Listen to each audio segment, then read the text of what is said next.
Saya sering sinis bilang, rekonsiliasi ini atau penyelesaian yudisial ini apakah pembentukan panitia sodako yang akan membagikan bansos atau apa? Ya, nggak jelas juga. Katanya ada orang yang diajar rapat, dan ada panitia segala macam. Di luar kapasitas saya nggak pernah diajak untuk itu. Kekerasan fisik di penjara, lapar, penyakit, tidak ada obat, itu kekerasan fisik. Ya. Kalau dipukuli segala macam, kalau dianggap kita salah, tidak seperti di dalam ruang pemeriksaan sebelum di penjara. Interogasi itu sama dengan penyiksaan itu. Kalau sekali diinterogasi tengah malam dipanggil sedang tidur, ya disiksa, sedikit salah disiksa, buka pakaian, berdiri ngadepin tembok begini, di bawah dipasang api rokok sehingga kalau nggak tahan ada yang di-strum, ada yang tiba-tiba kursi dilempar badannya dia tengkurap. Saya sudah dipikir mati pada waktu itu oleh hansipnya di situ yang antar saya kembali ke dalam sel.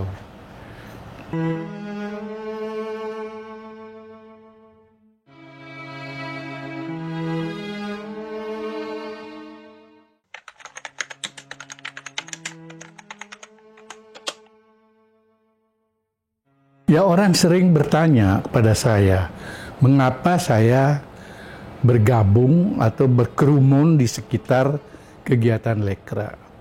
Yang menyebabkan saya berkerumun dengan seniman-seniman Lekra adalah tulisan saya sendiri. Karena dari umur 16 tahun saya menulis, saya selalu menulis kenyataan masyarakat yang ada di sekitar rumah hidup saya di Bali, yaitu masyarakat miskin, petani, nelayan, tukang tikar, perempuan penari yang miskin. Jadi hal-hal itu ternyata kemudian seolah-olah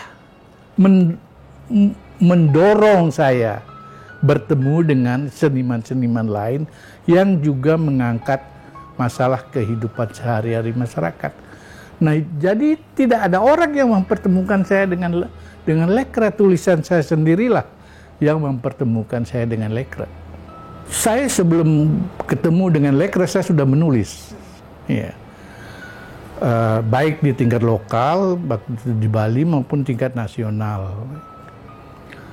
Kemudian sesudah bergabung di Lekra, menjadi aktivis Lekra, tentu ada ruang yang lebih luas lagi untuk menulis. Jadi tulisan saya mulai terbit di media zaman baru, majalahnya Lekra, di Harian Rakyat Minggu yang khusus menyediakan ruang kebudayaan yang sangat luas. Tapi saya tetap juga menulis di media-media yang lain, gitu loh.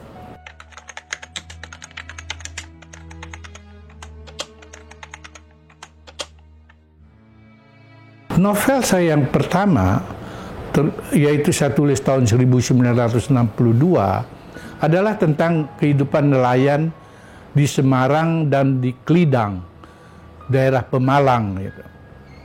Tentang bagaimana nelayan itu berjuang di tengah laut, sampai di darat, penghasilannya harus dibagi dengan pemilik perahu, juga dengan juragan-juragan yang lain, sehingga hasilnya sangat sedikit.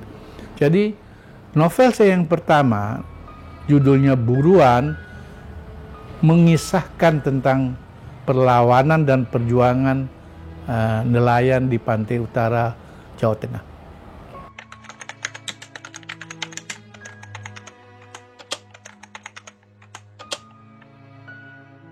Enggak, saya nggak tahu. Dan tidak pernah juga diperiksa berdasarkan tulisan-tulisan saya. Tidak, mereka mencari orang. Tahun itu kan tahun 66. Jadi program mereka dalam rangka tumpas PKI sampai ke akar-akarnya, mereka mencari di mana orang-orang yang belum ditangkap gitu loh. Ada orang yang mengasih tahu mereka ini militer, namanya Operasi Kalong. Oh, itu ada di Mangga Besar 101. Datanglah mereka ke sana. Tak beberapa militer dan 2 orang sipil, yang satu katanya dia itu pemuda rakyat yang bekerja di CCPKI, kantor CCPKI, dan yang satu lagi mahasiswa. Dia yang datang ke rumah saya diambil bersama teman-teman seniman lain yang tidak punya rumah, numpang di tempat saya, berlima. Dan kemudian sampai di Kodam Air Mancur, saya diperiksa oleh namanya Jimmy Bong, ya kan? Itu katanya mahasiswa, nggak tahu dari mahasiswa perkumpulan yang mana gitu. Ya, dia menyiksa saya, menanya siapa yang datang ke rumah saya. Jadi cuma berputar sekitar itu aja. Nggak ada tentang tulisan saya dibicarakan. Saya senang kalau mereka membicarakan tulisan saya kan. Nggak ada. Yang barang bukti yang dibawa barang dagangan saya, sabun, obat nyamuk, semua yang saya buka warung depan rumah. Itulah yang dia bawa. Dia bilang ini sebagai barang bukti. Dan tidak kembali semua.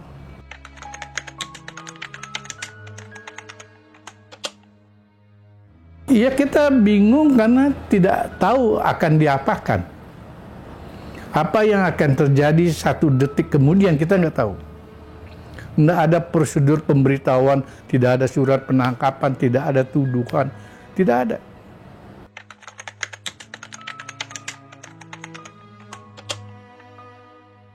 Ada beberapa yang saya kenal, ya mereka juga sama. Ya tidak tahu apa, kita tidak bisa saling menceritakan lagi, kita semua saling bingung sendiri, bertahan sendiri.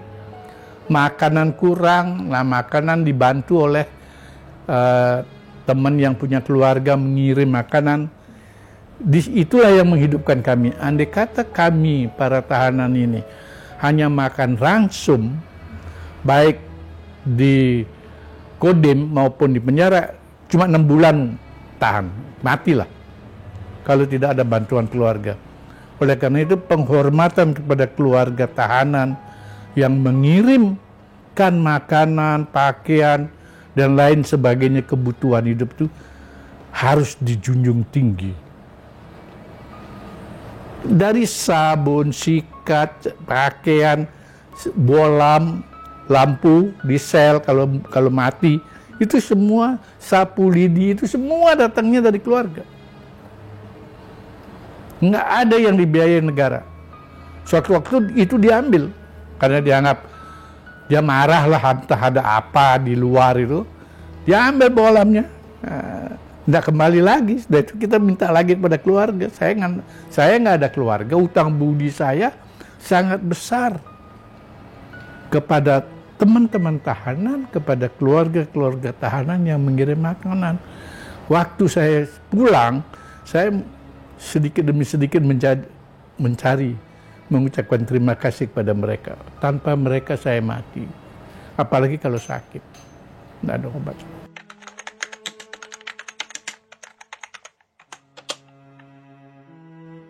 Saya pindah-pindah dari Salemba ke Tangerang, dari Tangerang kembali lagi ke Salemba. Akhirnya pada tahun 76 diberitakan saya akan dibebaskan, dipindahkan ke Salemba 1 malam, terus dikeluarkan dengan sebuah surat pembebasan. Sudah beberapa bulan sebelumnya mestinya saya bebas.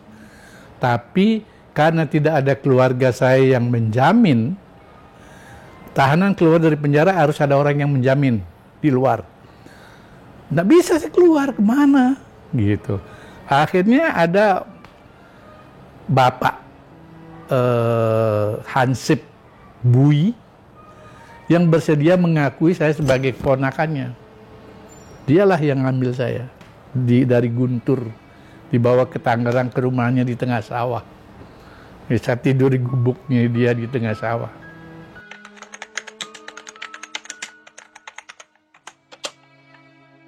Enggak ada, sudah meninggal semua.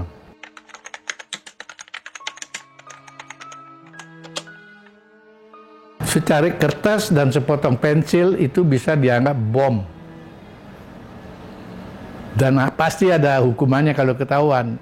Jadi kalau ada sweeping, wah entah bagaimana ya, orang punya pensil sekian, dimasukkan ke tanah, diambil lagi. Pensil entah untuk belajar agama atau apa.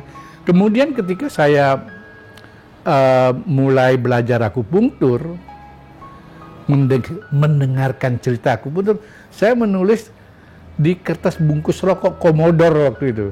Rokok Komodor, di bungkusnya itu tulis kayak semut kecil gitu.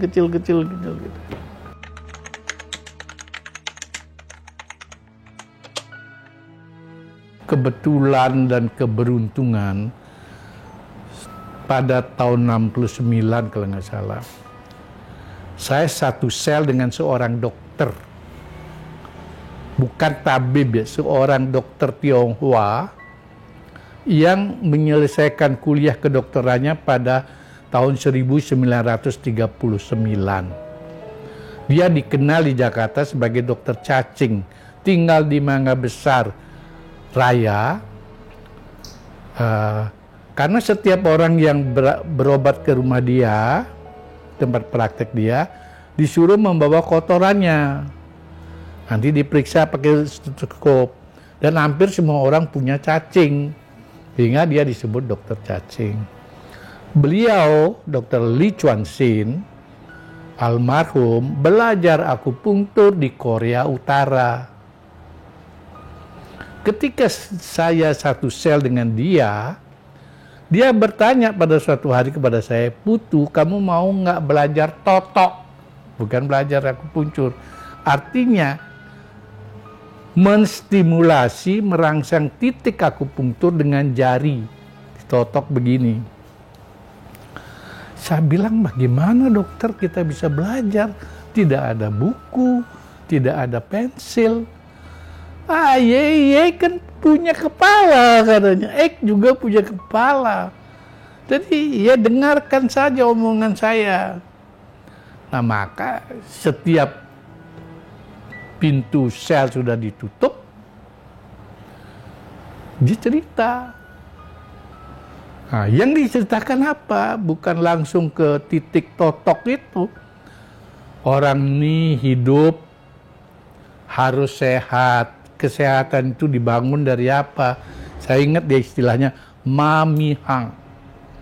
Makanan, minuman, hawa udara. Jadi kalau orang kurang mamiha, dia pasti akan sakit.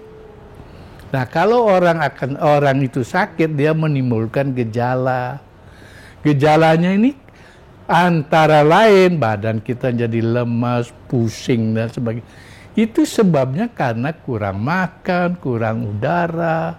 Jadi cara dia menjelaskan tentang kesehatan, ilmu kesehatan ini sangat mendasar. Dan kemudian dia perkenalkan dengan ilmu Tao, yaitu balancing, how to balance your body, your mind gitu ya. Jadi itu yang diajarkan kepada saya. Baru belakangan lagi, nanti kalau kamu sakit kepala, totoknya di sini. Kenapa? Dia jelaskan. Terus kalau gatal-gatal, kan banyak teman-teman ini gatal-gatal. Nah, totoknya, pijatnya di sini sama di sini. Kenapa? Dia jelaskan dasar-dasar itu. Pada tahun-tahun berikutnya, teman-teman pemuda Tionghoa yang ditahan berhasil menyelundupkan buku masuk. Kita berebut belajar dengan buku berbahasa Mandarin itu yang diterjemahkan oleh anak-anak muda bersembunyi-sembunyi. Kita sedang belajar membaca, ada salah satu teman tahanan suruh menjaga di pintu depan. Ada petugas lewat enggak, ada petugas akan masuk enggak gitu. Semua dilakukan dengan sembunyi-sembunyi. Belajar bahasa, belajar yang lain-lainnya. Kalau saya di dalam, karena tidak ada buku, saya jadikan teman tahanan ini sebagai buku. Ya, sebab dia punya pengalaman, ya kan? Bagaimana membuat tempe, saya belajar dari tukang tempe. Bagaimana menanam jamur merang, saya belajar dari jamur. Bagaimana mencukur, saya menjadi tukang cukur, belajar tukang cukur. Jadi setiap tahanan, saya jadikan buku. Mungkin ini salah satu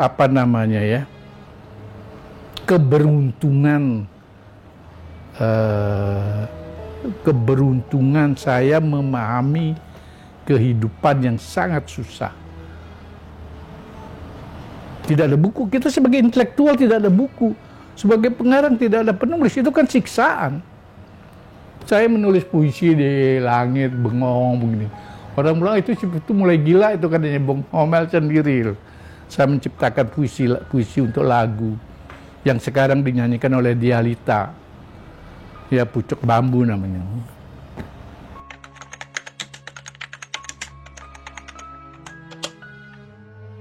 Ketika saya pulang, mulai saya tuliskan satu persatu bukunya, puisinya Tembang Jalak Bali dalam 2 bahasa.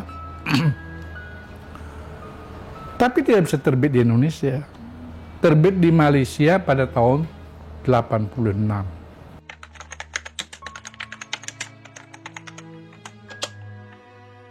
Ceritanya, iya, nggak bisa orang yang di Lekra, yang dikenal bekas tahanan atau Lekra, tidak bisa sama sekali menulis atau menerbitkan bukunya. Dilarang. Ada instruksi Menteri Dalam Negeri tahun 81, bekas tahanan ini dilarang jadi pendeta, dilarang jadi dalang, dilarang jadi wartawan, dilarang jadi penulis, dilarang bla bla bla bla, semua dilarang. Dilarang berorganisasi. Oleh karena itu, klinik yang saya bikin, klinik akupunktur, sesudah saya mendapat izin praktek dari Depkes, dibubarkan pada tahun 90. Karena yang mengelola saya dan beberapa teman-teman bekas tahanan. Itu Anda kalau mau melihat betapa serunya, saya bilang ya, serunya peraturan itu, cari mungkin di Google ada Instruksi Menteri Dalam Negeri nomor 30/31 tahun 81. Tidak tahu oleh apa Anda akan terbengong-bengong membaca larangan itu, instruksi itu.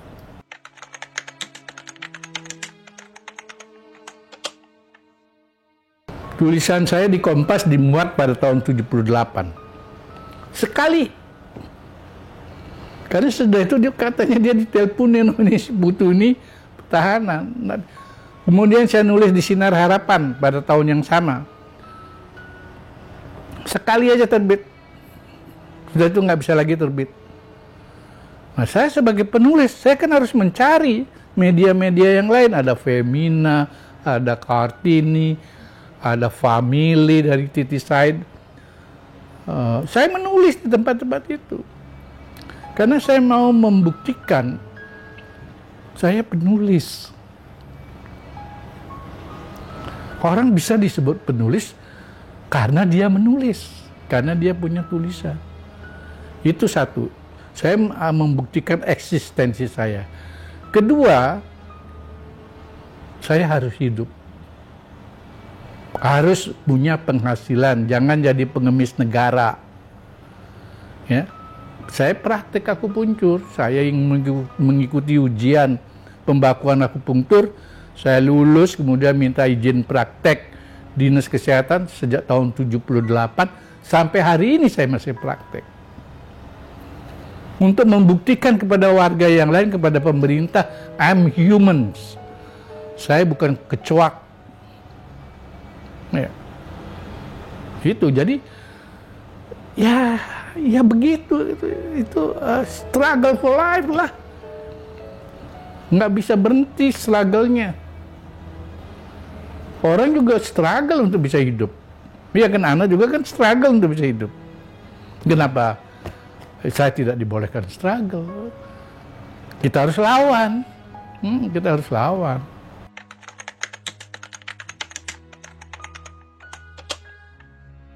Nggak pernah pemerintah ngajak berdamai sama saya. Nggak pernah.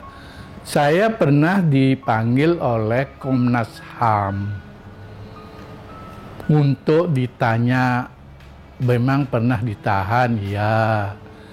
Tahun berapa, tahun begini, di mana, begini, diapakan dalam tahanan. Saya ceritakan apa tuh, seperti cerita saya tadi. Udah. Sekali doang Pak dipanggil ya? Sekali. Dan nggak ada hasil? Dia juga tidak pernah menjanjikan hasil. Jadi saya kena bisa nuntut akan dihasil, akan dapat hasil apa, nggak ada. Permintaan maaf gitu Pak? Dia cuma kantor komisi, mana bisa dia minta maaf. Negara yang harus minta maaf. Negara melalui pemerintahan Pak Jokowi mau menyelesaikan masalah pelanggaran HAM berat non-yudisial. Nah, karena pemerintah sudah membingkai kegiatan saya non-yudisial loh, dengan pernyataan mengakui pernah terjadi peristiwa pelanggaran HAM, menyadari bahwa ada pelanggaran, berempati kepada korban, apalagi dia janjikan mencegah untuk terulangnya peristiwa itu sih baik-baik saja, tapi kan tidak menyelesaikan masalah. Saya sering sinis bilang, rekonsiliasi ini atau penyelesaian non-yudisial ini apakah pembentukan panitia sodako yang akan membagikan bansos atau apa? Ya, nggak jelas juga. Katanya ada orang yang diajar rapat, dalamnya ada panitia segala macam. Di luar kapasitas saya nggak pernah diajak untuk itu. Nggak pernah. Terakhir ada undangan ke Depdikbud membicarakan masalah ini. Saya titip pesan saja, saya nggak hadir sendiri. Tolong kasih tahu ini panitianya. Saya sudah tidak punya mata pencarian lagi, ada bantuan enggak? Saya sakit-sakitan, jantung, ada paru-paru, ada bantuan pengobatan enggak? Saya sudah tidak punya laptop lagi, ada bisa minta ngasih laptop enggak untuk nulis? Sampai sekarang nggak ada berita. Ya, jadi nggak tahu juga, supaya saya tidak salah ya. Nggak tahu. Niatnya baik, tapi tindakannya nggak jelas. Niat itu ya niat baik, tapi nggak cukup niat, ya kan? Kita bicara tentang korban, tetapi tidak bicara tentang pelaku. Kan ajaib juga.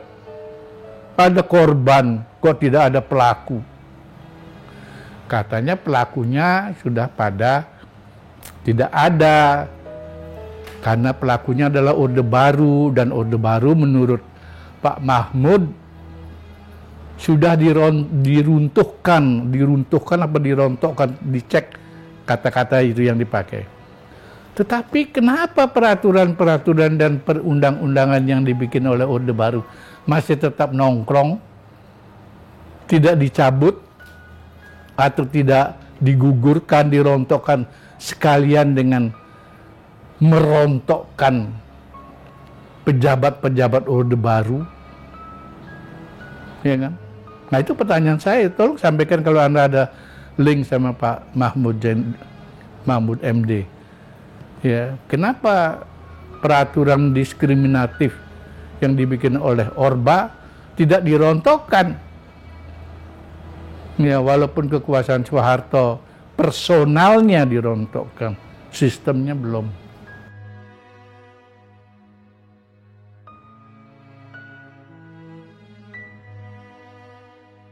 Saya akan menulis, menyampaikan pikiran-pikiran saya, usul-usul saya melalui tulisan. Karena saya pengarang. Dulu saya wartawan, sekarang saya tidak ada lagi koran yang menerima tulisan saya. Ya. Itu. Saya akan menulis terus, menyampaikan gagasan-gagasan. Saya tidak berprasangka buruk terhadap pemerintah. Tapi saya merasa ini belum puas, belum cukup tindakannya. Saya menulis puisi, kalau Anda sempat baca puisi, pengakuan. Ya. Itu saya ceritakan apa yang saya inginkan sebagai orang yang bekas kena dampak dari peristiwa 1 Oktober Soeharto. Peristiwa 65 ini kan ada dua. Satu peristiwa yang disebut secara resmi Gerakan 30 September yang dipimpin oleh Untung. Dan kedua yang tidak jelas namanya tetapi jelas tindakannya, Gerakan 1 Oktober Soeharto yang melakukan pembunuhan, pemenjaraan, pembuangan orang. Jadi beda. Saya akan bacakan satu puisi saya, Menyembuhkan Luka Bangsa. Kan masalahnya ini kan masalah bangsa kita mewarisi luka yang tidak sembuh-sembuh karena tidak diobati secara mendasar. Dia cuma dipolesin salep, ketutup luarnya, tetapi di dalamnya masih borok. Ini yang terus-menerus menjadi beban bangsa kita. Saya sebagai salah seorang bangsa Indonesia ingin jangan lagi dong ada luka bangsa yang dipikul terus-menerus oleh beban generasi, oleh generasi-generasi yang akan datang. Lalu orang bertanya, lalu konsepmu apa? Saya punya konsep, saya tuliskan dalam puisi. Namanya, judulnya Menyembuhkan Luka Bangsa. Menyembuhkan luka bangsa, titiannya penghormatan martabat. Pertarungan rasa benci dilarung kenyala api, abunya menumbuhkan rindu. Menyembuhkan luka bangsa, kuburan yang digelapkan menghiasan Nusantara, anak cucu merawat dalam sendu. Menyembuhkan luka bangsa, menghapus tutur hitam, membangun ruang dalam berbeda. Menyembuhkan luka bangsa, membangun martabat bersama. Ada luka bangsa yang oleh bangsa itu sendiri belum disembuhkan secara substansial. Ini bukan masalah saya, bukan masalah bekas tahanan, tapi masalah bangsa. Bangsa ini kan banyak, harus ada kesetaraan di dalam berbeda. Ini yang belum tercapai. Bisa nggak mencapai ini? Kalau bisa mencapai ini, semua tidak akan terjadi keterulangan dan lain sebagainya, bla bla bla. Itu embel-embel aja semua. Martabat manusia ini ditegakkan. Penjara ini dunia di luar hukum. Penjara di mana kami berada. Karena kenapa di luar hukum? Kita tidak punya surat ditahan. Kita tidak punya kapan akan diadili, ya kan? Kita tidak tahu apa yang boleh dan tidak boleh kita lakukan. Seperti itu misalnya kan, tidak boleh ada buku, tidak ada pensil dan lain sebagainya. Dan kita akan diapakan. Jadi ini dunia yang betul-betul dunia di luar kewajaran hidup begitu loh. Nah, perjuangan tahanan ini pertama kali dia bertahan untuk hidup. Bukan untuk melawan pemerintah, bukan. Untuk hidup di dalam penjara supaya bisa hidup sehat, pulang tidak gila, atau pulang tidak mati. Itu perjuangannya. Nah, ini bisa menyelamatkan, perjuangan ini bisa menyelamatkan karena peran keluarga yang mengirim seminggu 2 kali makanan bagi yang mampu, ada yang sebulan sekali. Itu kami bagi makan berame-rame ya. Namanya riungan, mariung. Orang Sunda ini, diambil dari bahasa Sunda. Meriung, satu orang punya kiriman, dia mengajak 3 atau 4 orang yang tidak punya kiriman, makan bersama-sama, dibagi sedikit-sedikit. Saya tidak punya keluarga, nggak punya celana, nggak punya baju, dikasih oleh teman. Nggak ada, yang dari penguasa nggak ada itu. Kekerasan fisik di penjara, lapar, penyakit, tidak ada obat. Itu kekerasan fisik. Ya. Kalau dipukuli segala macam, kalau dianggap kita salah.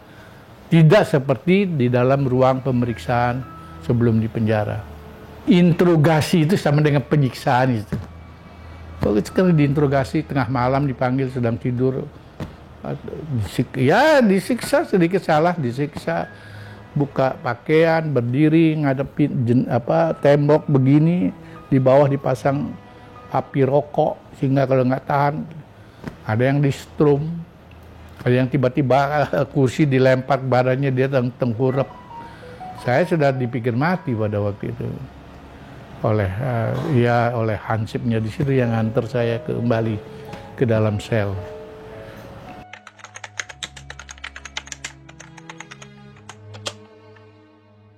Ya mudah-mudahan saya masih bisa berkarya. Harapan saya sebagai pengarang ya masih bisa menyampaikan ide-ide, pemikiran-pemikiran ya yang mungkin ada gunanya bagi generasi ini. Itu saja.